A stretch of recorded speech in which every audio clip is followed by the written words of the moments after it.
A world left behind. Zara huddled against the rocky outcropping, her violet skin prickling with cold despite her thick fur cloak. Around her, the barren landscape of planet Novan stretched out in all directions, a wasteland of jagged obsidian and bubbling acid pools. In the distance, a massive predator prowled on 6 legs, its eyeless head swiveling as it searched for prey. A few short months ago, this desolate world had been Zara's home, teeming with life. Her people, the Noveni, had built gleaming cities and tamed the wilderness with their advanced technology. But then disaster struck, a comet impact that shrouded the planet in dust, blotting out the sun. Temperatures plummeted and food grew scarce. Desperate to survive, the Noveni leaders made a ruthless calculation. There were not enough resources or ships to evacuate everyone. Only the strongest, most vital members of society would be saved. The rest would be left behind to perish. At just 14 rotations old, Zara was deemed unworthy. Too small, too weak, a drain on limited supplies. Her family boarded the ships without her, tearful apologies on their lips as the airlock sealed shut. A necessary sacrifice, the elders called it, for the good of the species. Now Zara was utterly alone, the last living soul on a planet that wanted her dead. Every day was a battle, scrounging for scraps of food, hiding from the mutations and monsters that now roamed the surface, shivering through the long, sunless nights. A high-pitched whine filled the air, yanking Zara from her dark reverie. She looked up to see a streak of orange light sear across the ashen sky. A meteorite. No, too slow, and getting bigger by the second. Zara's eyes widened as she realized what she was seeing. A ship. An interstellar vessel, plummeting through the atmosphere, trailing smoke and flames. It was headed straight for the jagged peaks a few clicks to the north. With an ear-splitting boom, the ship slammed into the mountainside, sending up a plume of pulverized rock and twisted metal. Zara's heart hammered beneath her tattered tunic. A ship meant people, survivors, rescue. She barely dared to hope. The crash site was at least a rotation's journey from her makeshift shelter, through treacherous terrain crawling with predators. But what choice did she have? This was the first sign of life she'd seen since being abandoned. She had to investigate. Gathering her meager supplies, Zara set out across the barren expanse, determined to reach the wreckage. If there was even a chance of salvation, of escape from this bleak purgatory, she had to try. As she picked her way through fields of razor-sharp obsidian, Zara couldn't help but wonder about the ship's occupants. Who were they? Why had they come to Novan? Unbidden, an old story rose in her mind, whispered to her by her grandmother on cold, lonely nights. Humans, the legendary species from a distant world called Earth. According to Noveni myth, humans were strange, unpredictable creatures, soft and weak of body, but possessed of a fiery spirit and boundless determination.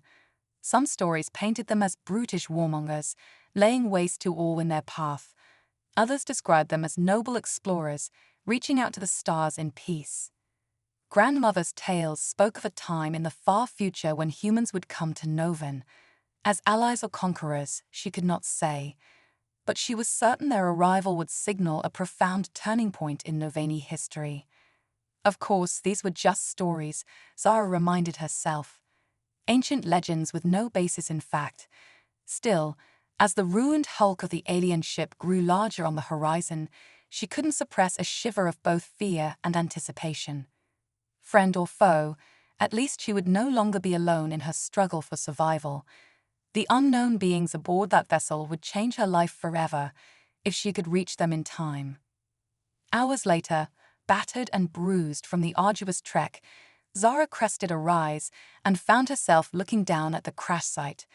The ship had dug a deep furrow into the mountainside, its hull split open like a cracked eggshell. Fire still smoldered in the wreckage, sending columns of noxious black smoke into the churning sky. But it was what stood around the ship that made Zara gasp and shrink back into the shadows. Beings the likes of which she had never seen before, milling about like ants with purpose. They walked on 2 legs, their forms tall and slender compared to her own squat, muscular build. They were clad in strange suits of white and grey, their heads encased in bulbous helmets. Cradled in their upper limbs were unmistakable weapons, sleek, black, and deadly. Dread coiled in Zara's gut. These creatures, whatever they were, clearly knew how to fight. One of the aliens, taller than the rest with a helmet marked by crimson stripes, seemed to be in command. It gestured urgently to the others, who hastened to obey, unloading crates and equipment from the ruined ship. Watching them work, Zara was torn. Part of her longed to rush down the slope, to beg for help or at least a scrap of food. But fear held her back. Fear of these unknown beings and their alien weapons. Fear of yet more rejection, of being deemed too small and weak to save. So she crouched amid the jagged rocks, scarcely daring to breathe, drinking in the sight of the first sentient creatures she'd laid eyes on in months. Night was falling, the temperature plummeting as the last of the feeble light faded from the sky. The aliens had set up some kind of shelter, a shimmering dome that pulsed with warm amber light. Zara watched, stomach cramping with hunger, as they gathered within the dome, no doubt enjoying food and warmth she could only dream of. Despite her gnawing fear, desperation flared again in Zara's heart. She thought of the long, cold night ahead, of the countless more that stretched before her, alone and forsaken on a world bent on her destruction. A shuddering sigh escaped her lips, forming a cloud of mist in the frigid air. No more, she decided. No more crouching in the shadows, no more scraping by on the edge of oblivion. These strange beings were her one chance at salvation, and by the eternal suns, she would take it. Mustering her courage, Zara rose from her hiding place and began to pick her way down the treacherous slope. Toward the light, toward the aliens, toward a destiny she could not begin to imagine. As she walked, grandmother's words echoed in her mind, an ancient prophecy ringing across the ages. When the humans come to Novan, child, our world will change forever. First contact. Commander Jax Renner surveyed the alien landscape with a troubled frown. Things were not going according to plan. The mission to chart mineral resources on Novan had gone sideways before it even began, thanks to a stray asteroid that crippled their landing thrusters. Now the ISV Heroism was a smoldering wreck, their supplies were running low, and hostile native lifeforms prowled the perimeter of their makeshift camp. Renner glanced over at the dome, taking some comfort from the warm amber glow suffusing its reinforced walls. Inside, his crew of scientists and engineers huddled around the heaters, nursing their wounds and trying to make sense of this unlikely catastrophe. They weren't soldiers or survivalists. They weren't trained for this. A flicker of movement caught Renner's eye. His hand dropped to the sidearm at his hip as he squinted into the gloom beyond the crash site. There, picking her way through the jagged obsidian, was a small, solitary figure. Renner's eyes widened behind his visor as the figure drew closer, close enough for his suit's ambient scanners to paint a razor-sharp image. It was humanoid, but only in the loosest sense. Violet skin, large lamp-like eyes, a squat, muscular frame swaddled in crude furs. A native Noveni, no doubt, but not one of the hulking, feral predators the Xenoteens had briefed them on. This creature was smaller, barely 4 feet tall, its delicate features etched with a very human cocktail of fear, desperation, and curiosity. The Noveni paused a dozen meters from the perimeter, tilting its bulbous head as if uncertain how to proceed. Renner's finger tightened on the trigger of his sidearm. First contact protocols raced through his mind, hail the being in standard xenolinguistic bursts, establish peaceful intent, determine if it possessed useful intelligence. His training screamed at him to raise his weapon, to gesture for the being to halt, but something held him back. This creature, alien as it was, seemed no more a threat than a lost child. Alone, unarmed, shaking with cold and terror on the edge of the firelight. Slowly, deliberately, Renner holstered his sidearm. Then, keeping his hands visible and empty at his sides, he took one step towards the Noveni. Then another. The creature tensed, but held its ground, lamp-like eyes fixed on his visor. "Hello," Renner said softly, his suit's speakers projecting his words into the chill air. "Can you understand me?" The Novini blinked, then to Renner's shock, it spoke, in halting, thickly accented Terran standard. "I understand. You are human, yes? From Earth." Renner's mind reeled. He'd expected some linguistic ability if the xeno-intelligence was accurate about this species. But this level of fluency and cultural awareness, it defied belief. "Yes," he replied at last. "I'm Commander Jax Renner of the ISV Horizon. We came to Novan to prospect for mineral resources, but our ship was damaged in a crash. We mean you no harm." The Noveni inched forward, its diminutive form shaking. "I am called Zara. I am alone here. My people, they left. I ask, I beg, please, help me." The raw emotion in that broken plea nearly staggered Renner. He'd thought of this solitary being, barely more than a child, eking out a wretched existence on a planet that wanted her dead. He thought of his crew, desperate and frightened, but alive and unscathed. The weight of responsibility settled on his shoulders like a leaden mantle. He was a ranger of Earth, sworn to defend the innocent and aid the imperiled. How could he turn away this lost, forsaken soul, no matter how alien? "Zara," he said gently, holding out one gloved hand.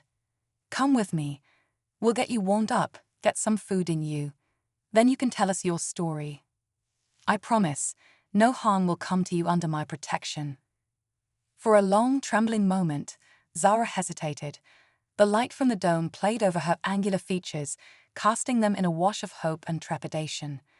Then, moving like a nervous animal, she closed the distance between them and slipped her small, cold hand into Renner's armored gauntlet. "Thank you," she whispered. "Thank you, friend human." Together, they strode into the welcoming light of the dome. From any outside perspective, it would have made a striking tableau, a towering armored human, leading a tiny, ragged alien by the hand. Renner couldn't shake the sense that this moment would prove pivotal, that the meeting of their two disparate species would have profound ripple effects for both their worlds. He could only pray those ripples would lead to understanding, and not to strife. But the feel of Zara's fluttering pulse against his fingers filled him with a curious, unfamiliar warmth, a spark of connection that transcended the vast abyss of space and culture between them. Perhaps there was hope after all. Unlikely allies. As the pressurized hatch hissed shut behind them, Zara found herself enveloped in blessed warmth for the first time in months. The amber glow suffusing the dome seemed to penetrate her aching bones, chasing away the chill that had become her constant companion. Around her, the alien structure buzzed with activity. Dozens of humans in various states of injury and disarray looked up as Commander Renner escorted her into their midst. Zara saw surprise, confusion, even fear writ large on their strange, flat faces. A few reached for weapons, but a sharp gesture from Renner stayed their hands. "Everyone, this is Zara," the commander said, his voice carrying an unmistakable note of authority. "She's a native Novani who has asked for our help. I've extended to her the hand of friendship and asylum aboard the Horizon. I expect you all to accord her the same respect and courtesy you would show any ally of Earth." A tremor of unease rippled through the assembled humans, but no one dared gainsay their leader. Renner led Zara to an unoccupied bunk and proffered a steaming mug of some unknown liquid. "Here, drink this. It's a nutrient broth, easy on the stomach. Once you've got some warmth and sustenance in you, we'll talk more." Zara accepted the mug with trembling hands, breathing in the rich, savory aroma. The first sip nearly scalded her tongue, but the warmth blossoming in her belly was pure bliss. As she drained the mug, feeling strength return to her limbs, she studied her alien rescuers with unabashed fascination. Up close, the differences between their species were even more pronounced. The humans towered over her, their long limbs corded with dense muscle. Their skin, what little she could see beneath their suits, ranged from pale pink to deep brown, utterly lacking the vibrant hues common among Noveni. But it was their faces that transfixed Zara, those expressive, mobile features, so unlike the rigid countenance of her own kind. When they spoke or emoted, every inch of their visage came alive with rippling play of muscle and skin. It was mesmerizing, and more than a little unsettling. As the revitalizing broth worked its magic, Zara found herself recounting her tale to a rapt audience of humans. She spoke of the comet, of her people's desperate exodus, of her wretched struggle for survival in the months since. To their credit, the humans listened with somber attention, their alien features wreathed in what looked to Zara like sympathy and concern. When she finished, Renner crouched before her, his piercing blue eyes boring into her own. "Zara, I want you to know that what was done to you was unconscionable. No sentient being should be abandoned to die, no matter their age or infirmity. You have endured horrors no child should ever face, and emerged stronger for it. You have my word, on the honor of Earth and the Ranger Corps, that we will do whatever we can to help you." Zara's heart swelled with emotions too long repressed, gratitude, relief, even a flicker of something like hope. Impulsively, she reached out to grasp Renner's armored hand in both of her own. "Thank you, Commander. Your words mean more than you can know, but I fear your kindness may be in vain. This world, it is a death sentence, unless your ship can fly again." She trailed off, seeing the grim acknowledgement in Renner's eyes. The Horizon, once a marvel of human engineering, was now little more than a smoldering wreck. Escape, for either her or her newfound allies, seemed a fading dream. "We'll find a way," Renner said, with a conviction that almost made Zara believe it. "My people don't believe in no-win scenarios. In the meantime, I'd like you to work with my science team, share your knowledge of Novan and its life forms. The more we understand about this world, the better our chances of surviving it." Zara straightened her spine, squaring her shoulders beneath the tattered remnants of her furs. "I will help in any way I can, Commander. If my knowledge can keep your people alive, I will share it gladly." And so an unlikely alliance was forged beneath the uncaring stars of Novan. A frightened, abandoned alien girl and a crew of stranded human explorers, bound together by the slender threads of compassion and necessity. In the days ahead, those threads would be tested to their limits and beyond. But for now, in the warm amber light of the dome, surrounded by the hum of human voices and the unfamiliar sense of their technology, Zara let herself believe that perhaps, just perhaps, the long night of her solitude had finally come to an end. Dangers without and within. Over the next several rotations, Zara worked tirelessly alongside the human scientists, sharing all she knew of Novan's deadly ecology. She described the massive silicoid predators that stalked the jagged obsidian fields, the swarms of razor-winged flyers that could strip a creature to bones in seconds, the noxious fungi that released mind-shattering spores to incapacitate their prey. The humans listened with a mixture of fascination and grim resolve, recording every detail into their suit comps and data slates. They were quick studies, these humans, absorbing and extrapolating from her hard-won knowledge with astonishing speed.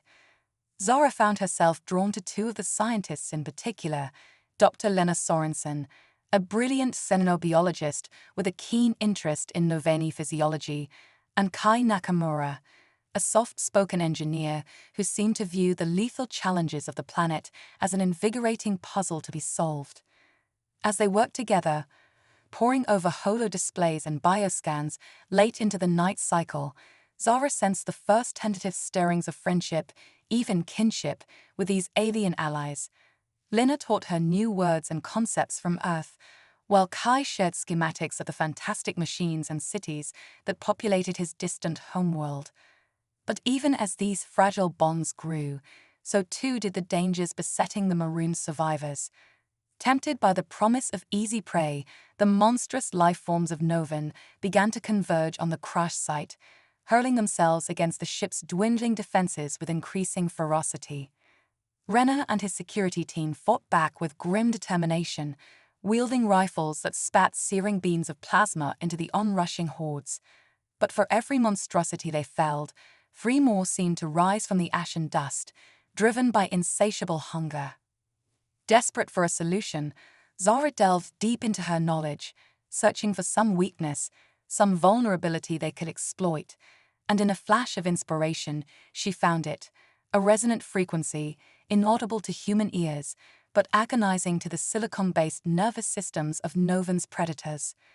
Working feverishly with Kai and the engineering team, they jury-rigged a sonic emitter from salvaged parts of the ship's comm array. When the next wave of horrors crashed against the perimeter, they were met not with plasma fire, but with a wall of sound that sent them reeling back, writhing in anguish. It was a breakthrough, a moment of pure triumph that sent a cheer rising from every human throat. But Zara couldn't shake a sense of unease, a prickling at the back of her neck that warned of dangers yet unseen. That night, as she lay exhausted but sleepless on her bunk, Zara overheard a whispered conversation that chilled her to the marrow. 2 of the humans, a burly security officer and a haggard-looking medic, were huddled in the shadows, their voices tight with fear and suspicion. "Can't trust it," the medic was saying, his eyes darting furtively towards Zara's bunk. "How do we know it's not leading us into a trap? Feeding us false intel to keep us complacent?" "Should have left it outside to fend for itself," the officer grunted.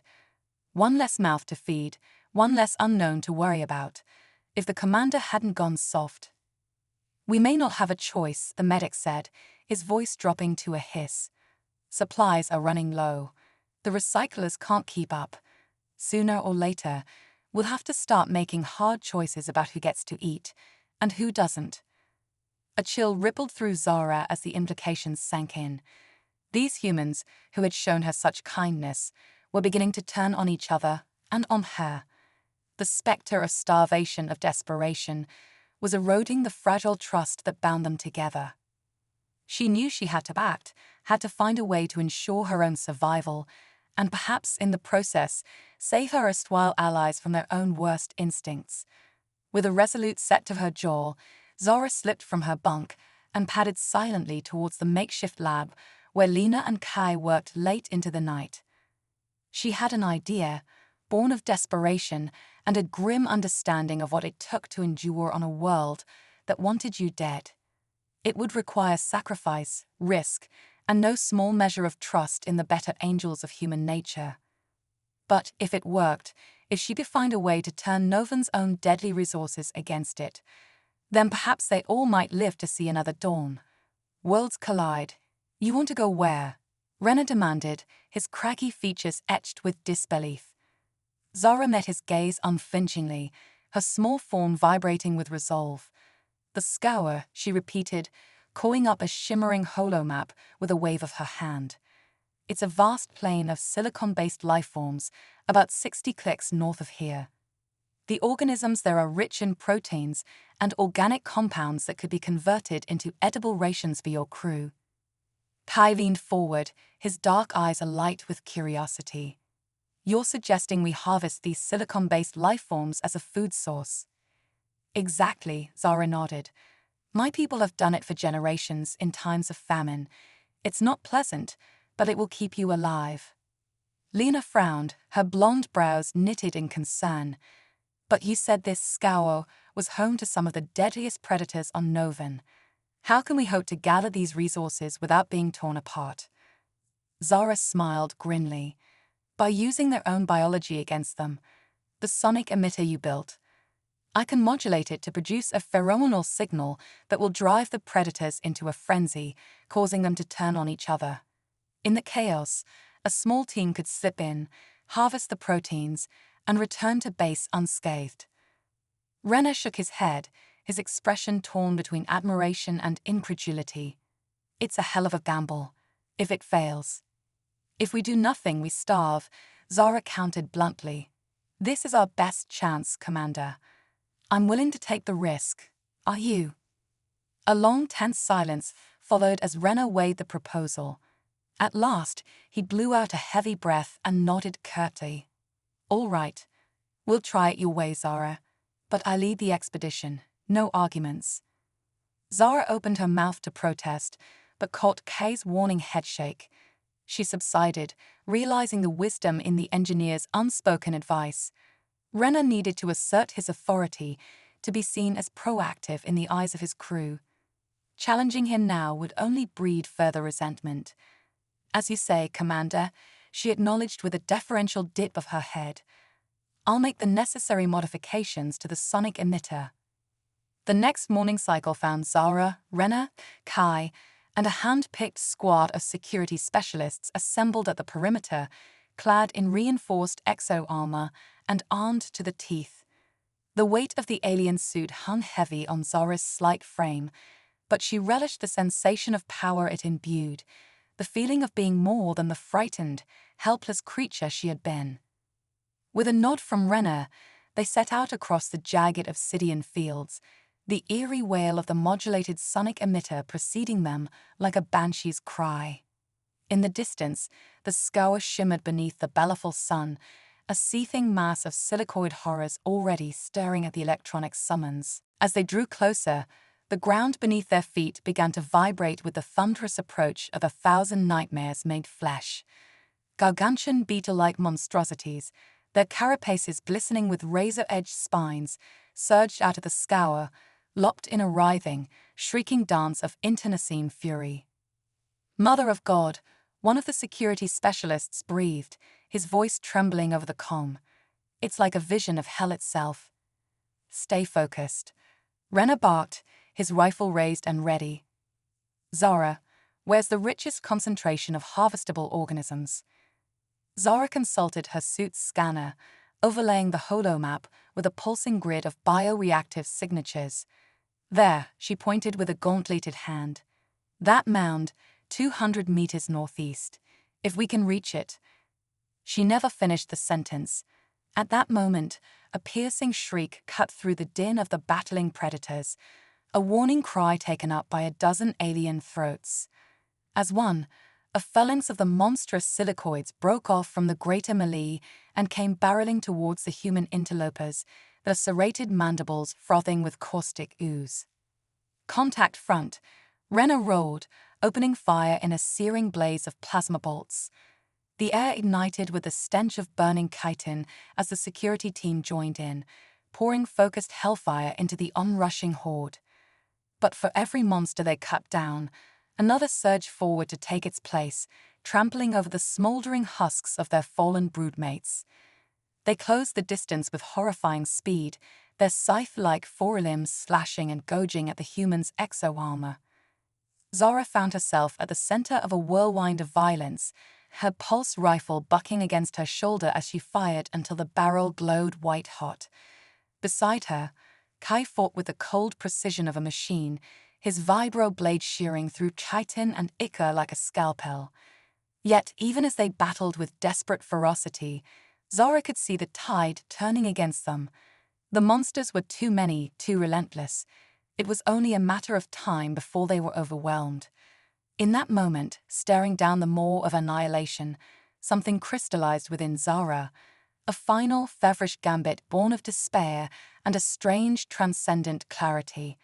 With a shout of defiance, she wrenched free of the seething melee and sprinted towards the nutrient-rich mound, her suit's thrusters propelling her forward at breakneck speed. "Zara," Renner's shout crackled over the comm, laced with equal parts fear and fury. "What in the nine hells are you doing?" "What needs to be done?" Zara replied through gritted teeth. "The only thing I can do to save us all." Reaching the mound, she scooped up a writhing mass of silicoid tendrils and spun to face the oncoming horde. With a wordless cry, she held the tangle of alien flesh aloft, the sonic modulator at her wrist shrieking a frequency of pure, primal hunger. The effect was instantaneous and terrifying. The charging predators skidded to a halt, their razor-tipped limbs twitching spasmodically. For a single, breathless heartbeat, they stood frozen, caught between two all-consuming imperatives, the urge to rend and devour the human prey, and the irresistible lure of the nutrient-rich biomass in Zara's grasp. Biology won out over bloodlust. With a collective shriek that shook the obsidian plain, the silicoids surged forward once more, But not towards the humans. They came for Zara, for the tantalizing feast she held, driven by a hunger that eclipsed all other instincts. In the seconds before the ravening swarm engulfed her, Zara locked eyes with Rena across the battlefield, the human's expression a mask of horror and dawning comprehension. "Go," she whispered over the comm, a final indelible word carried on a breath of static. "Live." Then the monsters were upon her in a crashing tide of teeth and claws and blinding, unimaginable agony. Zara screamed as the monsters tore into her, shredding her exo-armor like paper. White-hot pain seared through every nerve, every synapse, a universe of agony collapsing into a singularity of suffering.